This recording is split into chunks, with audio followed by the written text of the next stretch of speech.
So, you've got a massive new theme park, a legendary marketing genius behind it, and this grand plan to totally transform a region's economy.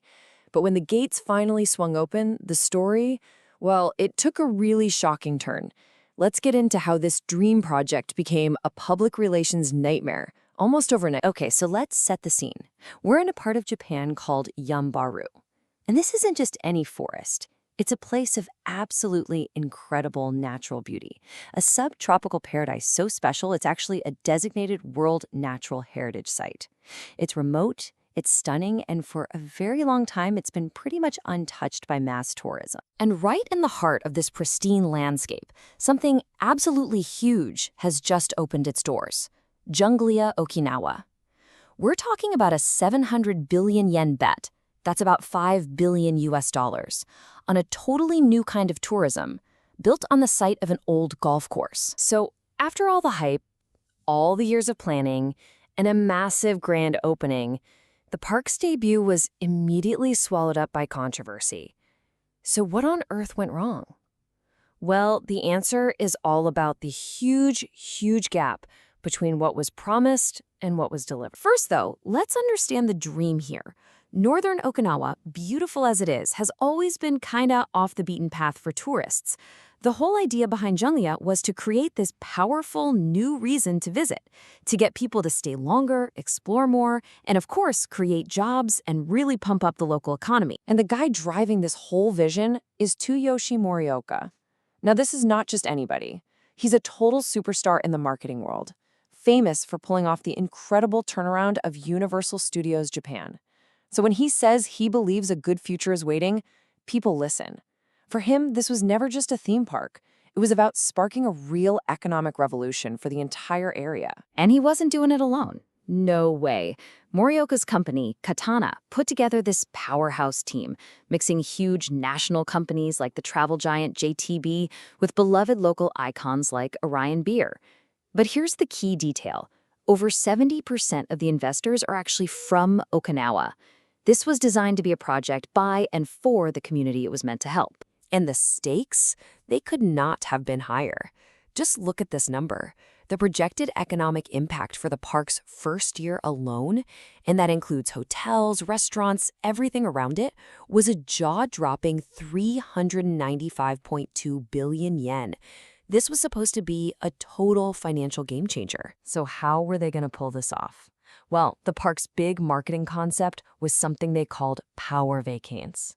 The idea was to give you a vacation that literally energizes you by smashing together heart-pounding thrills with super indulgent, luxurious relaxation. It was their three-part recipe for the perfect getaway. So, part one, the main event, the headline act, dinosaurs. An immersive experience where you journey into a world where these prehistoric giants are roaming free in the Okinawan jungle.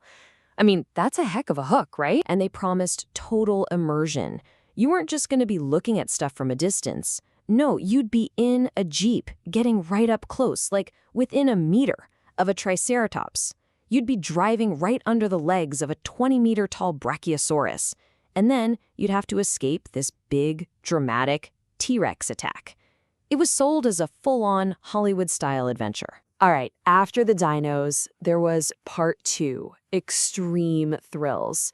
This was all about a collection of adrenaline-pumping rides that used the park's amazing natural landscape to its absolute fullest. And the variety here was just huge. You could soar across a valley on a massive zipline, do this crazy bungee zipline hybrid, get dropped 20 meters into a net, or even drive your own off-road buggy through a rugged jungle course. The whole point was using the real jungle as the ultimate setting for these extreme experiences. And finally, the third piece of this Power Vacations puzzle was all about pure, blissful indulgence. Because after all that excitement, you're going to need to unwind. And the park promised world-class ways to do just that. And this is where the contrast is just wild.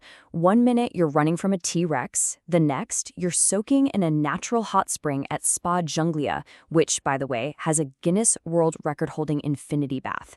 You could go from a muddy buggy ride straight to a fine dining restaurant with insane jungle views, or even float 200 meters up in a hot air balloon, sipping champagne.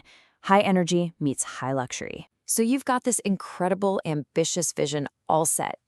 The park throws open its gates on July 25th, 2025.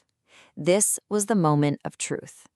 The dream, the money, the years of planning, it all finally meets the public. And that is exactly when things went off the rails. The trouble started almost immediately. Day one, it's all celebration, media, fanfare. But by day two, a tidal wave of really negative reviews had already flooded the internet. And then, on day three, something truly bizarre happened. Hundreds of those reviews, almost all of them critical, just disappeared from Google Maps. I mean, just look at these numbers. On July 26th, the park had a dismal 2.1-star rating on Google from over 400 reviews. One day later, the total number of reviews had crashed down to just 11. It was this sudden, really suspicious removal of all that negative feedback that just ignited the online firestorm. So what were people actually saying in those reviews before they vanished? Well, the disconnect was just staggering. On one side, you have the promise, an unforgettable power vacance.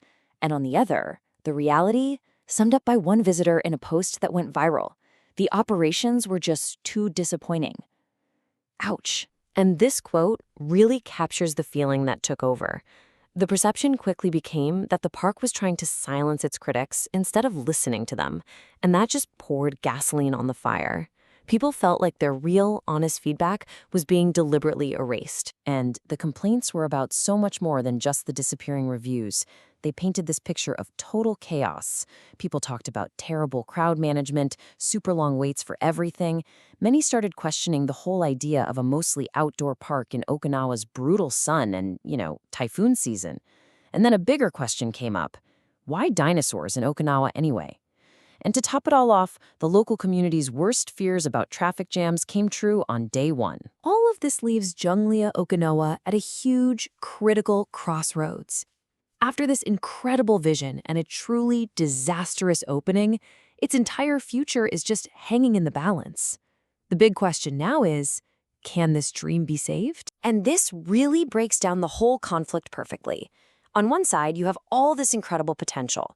A star CEO with a proven track record, massive economic promise, powerful investors, and a really unique concept. But on the other side, the problems are just as massive and very, very real. A huge public backlash, total operational failures, and a theme that just doesn't seem to fit its location. Which leaves us with one final massive question. Junglia Okinawa had it all on paper, a brilliant marketing vision, a gigantic budget, and a powerhouse team. But its very first contact with the real world was, well, a catastrophe. So can that brilliant vision actually survive such a brutal collision with reality? That's a story that is still very much being written.